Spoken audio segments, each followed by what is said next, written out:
All right. Well, thanks for having me today. I'm relatively new to IBM. I just joined back in November. I do want to point out, though, that the guy from IBM is the only one up here in jeans, right? So just take note of that. I'm going to walk you through my thoughts on a shift I noticed before I came to IBM.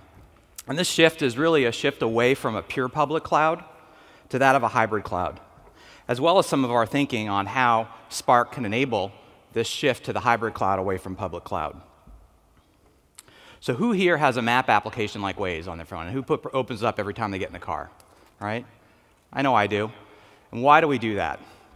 We do this because we want to build a strategy to get us from point A to point B as fast as possible, or at least with as little friction as possible, right? For an enterprise, going to the cloud isn't any different. To go to the cloud, you need a strategy, right? And going to the cloud is as much a strategy as it is a process. But unlike using a map app, moving to the cloud for an enterprise, the strategy is for a long-term journey, right? You're not going to the airport. You're not going to pick up your kid. You're not going to soccer. It's a long-term journey. And moving to the cloud is a long-term journey because if you just lift and shift, you're not taking advantage of the reasons you're going to the cloud in the first place, right? And I hear this when I'm out talking with clients. I saw this at my previous organization. And I have some data from a third party to help back this up. So Northbridge does a cloud study every year. They have for a number of years. In their Future Cloud 2016 study, they found that 90% of companies they spoke to had mentioned they were going to use cloud in some way. What's interesting, though, is from 2015 to 2016, you saw a 4% drop in companies that said they were going to a pure public cloud. Okay? You saw an equal lift from 2015 to 2016 in companies that said they were going to go to a pure private cloud. And hybrid cloud stayed flat. So what does this mean? This means we're reaching a likely equilibrium point in hybrid cloud where enterprises are settling on a hybrid cloud solution for the near term. Now, what this research describes is things that we all know as technical leaders in the enterprise, right? Our businesses run and make money on the data assets that live in our enterprises today, and our futures lie in how we tie those assets up to the cloud, right? And so I'm going to say this a lot.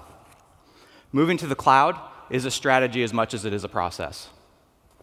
Move to the cloud is really about service enabling your data and your applications to take advantage of cloud technologies, all in the context of data as a differentiator, data security, data policies, and organizational non-readiness.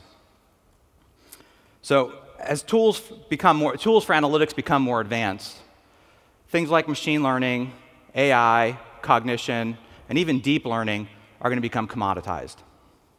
These models will be more commodity-like, and the real differentiating factor will be the data that we bring to the table to train these models. We all know that data security matters, regardless if your endpoint is private, public, or hybrid. Data security isn't the reason not to move to the cloud. It's an opportunity. It's an opportunity to re-architect your data, re-architect your applications, and re-architect your security all from the ground up. Data policies also inform your cloud migration strategy. Regulations are increasing. They're getting more complex. And managing these regulations in the context of your total footprint on your premises and off your premises is becoming more challenging. And it's also influencing our move to the cloud. Especially with new regulations that are coming out in Europe and other places, there's severe consequences for violation of these regulations. And the consequences fall with the entity that the consumer engaged with. Who is that? That's the businesses you guys all work in, right? And so some enterprises are reluctant to let a third party manage this risk for them. So they want to keep certain types of data in a private cloud.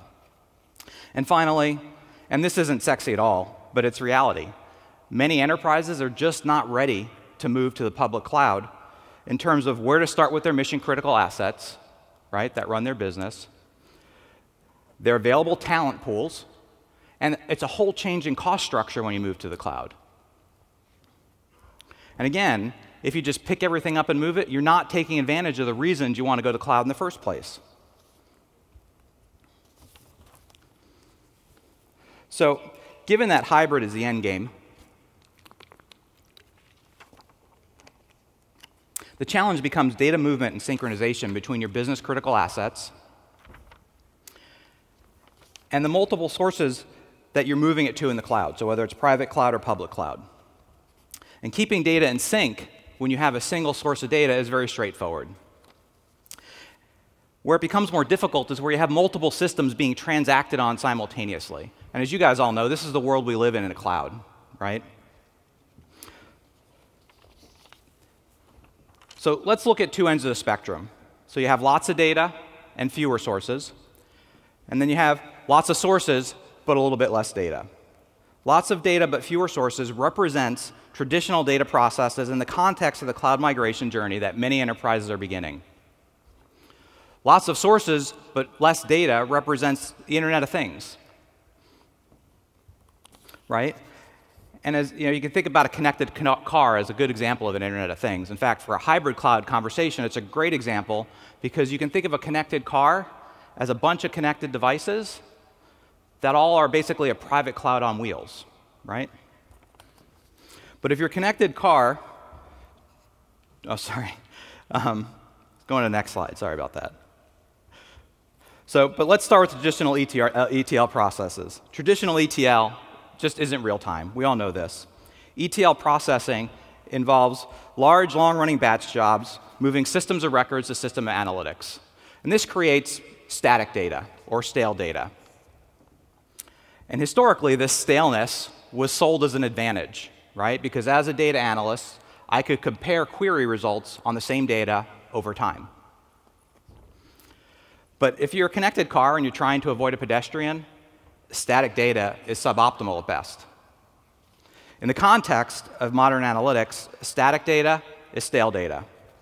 Modern business analysts and data scientists are already going to be leveraging dynamic data with their system of record data. And regardless of the environment, in this world, there really is no true system of record anymore. There's multiple source systems being transacted on simultaneously. So this is where something like Kafka and Spark come in handy, right? Combining change data streams from Kafka with Spark's analytics engine allows you to maintain low latency copies of your source data in near real time. Additionally, since you're leveraging an analytics operating system like Spark to do your transformation in this ETL-like process, you're able to do more advanced transformations than you could have even imagined doing with a traditional ETL tool. So this is, think of this as kind of supercharging ETL, right? We're supercharging a very mundane process that's kind of extract, transform, load, right? No one wants to do ETL. So I say supercharging because these algorithms, like I said, can perform very advanced transformations. You could apply machine learning to your transformations. You could combine disparate data sets. You could use a machine, you can imagine very easily a machine learning algorithm being trained to make decision on syncing conflicting data.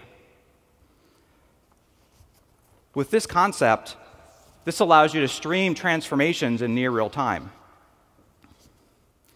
So far, I told you there's a shift happening in the end state to hybrid cloud. I also walked you through an example of using Kafka and Spark to supercharge ETL in real time. Now let's shift gears to the other extreme, where we have many sources, each generating real data in real time. And this is work being done by Jay Whitebear at the Spark Technology Center, and she's giving a talk this afternoon in room 312, I believe.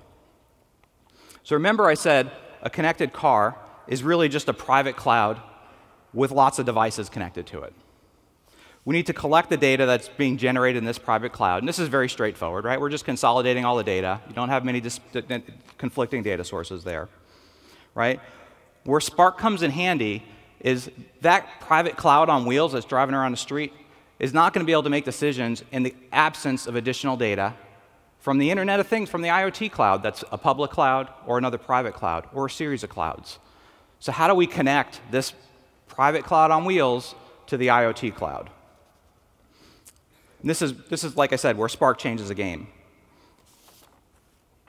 So today, you can't do all the computations you need. You can't connect weather sources, make decisions on weather sources, on traffic data, on information about pedestrians around you, or traffic at an intersection on the edge. you need to do this seamlessly by connecting to a public cloud or a private cloud.